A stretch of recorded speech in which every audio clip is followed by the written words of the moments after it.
Hey, this is Jonah, and I'm here for discussion board number 5 for mentoring and coaching. And there are 2 questions, 2-in-1 questions today. The first one is, what reality do you need to face as a leader? And how can mentoring and discipleship as outlined in the skeleton text help you overcome any knowledge, experiential, or technical shortcomings that you may have? So I'd say that 3 main realities that I face in my leadership is the notion that I don't have enough time to disciple someone. And I guess the subcategory that I put as number 2, but it really just relates to number 1, is I'm in youth ministry, so a lot of my people that I want to disciple are students. So during the school year, how do I disciple them when they're in school? And I'm in school as well. So how do I make time to disciple people whenever our schedules are like that? And many of them play football and all these different things. So there's that. And then also, I don't feel qualified or equipped enough to disciple someone. And I think that Skeldon talked about how so many people think, I can't disciple someone yet. I need to get my life together more, and then I can disciple someone. I need to polish this area up of my life first, and then I can let someone in, and how vulnerable you need to be in discipleship, because you're showing someone all of your flaws, all the areas that you're really not doing the greatest in.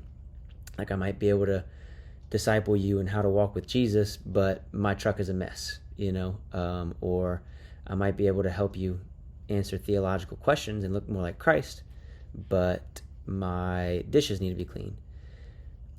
So sometimes I feel like I need to get those areas of my life packed down, all good, solid, first, before I can let someone in on that next level of vulnerability that Skeldon describes in his text. So those are 3 realities that I would say that I face. And so addressing the first 2, that I don't have enough time to disciple someone, and having students as a lot of my disciples. So how do I?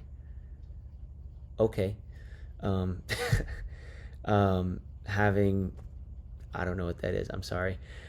Having students as my disciples, and how to incorporate discipleship into their student schedule, their student life. And I liked how in this text, Skeldon really took discipleship to the next level. Like, biblical discipleship isn't just small groups, which is so many of our church's main focus of discipleship. It's our main route towards discipleship, is just, you need to be discipled, get in a small group. You're new, get in a small group. And I don't think that's a bad thing. I think being in small groups can help lead to discipleship, because it can bring you to a person or a mentor who can really disciple you and take you in and let you see their life and really biblically disciple you. But I like how he takes it into that story that he told about, I don't remember the guy's name, but it was a professor. I think the professor's name was Adam. And like, the guy basically went to sleep at his house or something like that, and woke up with him and just saw his whole morning routine. I think that's so critical, and so valuable in a discipleship relationship. So anyway, I'm looking at chapter 6 right now of the Skeldon text, and it talks about the 4 areas for discipleship, and it talks about, number 1 is personal life. I can let you in discipleship relationship in my personal life. Number 2 is my family life. Number 3 is my work life, and number 4 is my church life. And I think I really enjoyed how, in talking about the notion of I don't have enough time, Skeldon basically just straight up addresses it. He's like, look, none of us have enough time. Everybody's busy all the time. Nobody has time to make more time. And you're in discipleship, it's not like a mentoring relationship where you have to, quote unquote, make time for the mentoree, but you just get to include them in your schedule. So whatever you're doing, just include them and help them let them tag along. And so in your personal life, he gave some examples of You can include them in your hobbies, working out, spending time with your friends, morning routine, grocery shopping, preparing meals, recharging, and Sabbathing, which I'm looking at this and I do all of these things. And I'm thinking, how valuable would it be to just have one of my guys who is a student who's, who wants to be a disciple, come work out with me before they go to school, or after they get off of school, or go play.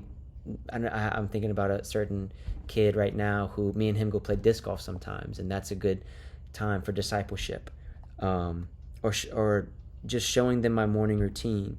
Like, that stuff is so beneficial, and I think takes it to the next level, because it's different than just me going to student ministry on Wednesday nights and showing you, like, you see the finished product, but showing you everything that goes into that, and not just the working towards a certain night, but even just in living a Christian life, with the discipline, the spiritual disciplines, and the routines in my personal life, I think is so valuable in a discipleship relationship.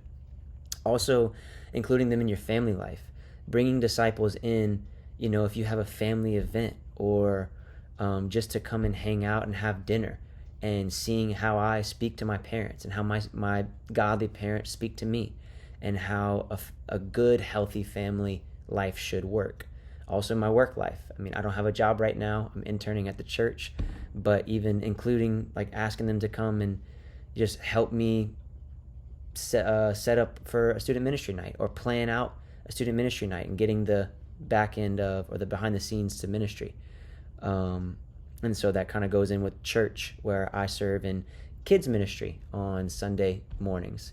So maybe inviting them to come serve alongside me in ministry, with kids. It right here, Skeldon gives all of these different ways that disciples can help in serving in the church life: greeting, ushering, youth ministry, children's ministry, Bible studies. I think that would be a great idea, having Bible studies with them, because this is something that I'm going to say quickly because I'm running out of time, and it kind of leads into the next reality of I don't feel qualified or equipped enough to disciple someone.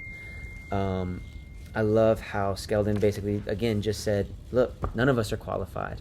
None of us are equipped. There's the notorious quote that God doesn't call the qualified, he qualifies the called. And just us being disciplers, living a submitted life to Christ, and as long as we're constantly pursuing greater knowledge of him and a deeper relationship with him, as long as we are just a little bit ahead of them, or our disciple, then we have something to share, to build them up in their faith, and to grow them. Skeldon has this quote right here, on page 129. It says, discipleship isn't about inviting someone to witness your perfect life. It's about inviting someone to join your imperfect life that's being transformed by a perfect Christ. At the end of the day, we're just facilitators, as disciple makers, I believe. Yes, we do help initiate growth, and we do lead them to resources that can grow them. But at the end of the day, I feel like my job as a disciple maker is to show you how I live my life devoted to Christ, and help facilitate an environment for you to kind of do the same, and show you what that looks like so you can do it on your own. And that, I guess, helps me get over the reality that I don't feel qualified or equipped to disciple someone. But yeah, I have so much more to say, but I'm running out of time, and I am seriously really loving this book. It is really challenging me in my own discipleship philosophy and my relationships. But yeah, thank you so much for listening. Love y'all. Have a great day or night, whatever. Peace.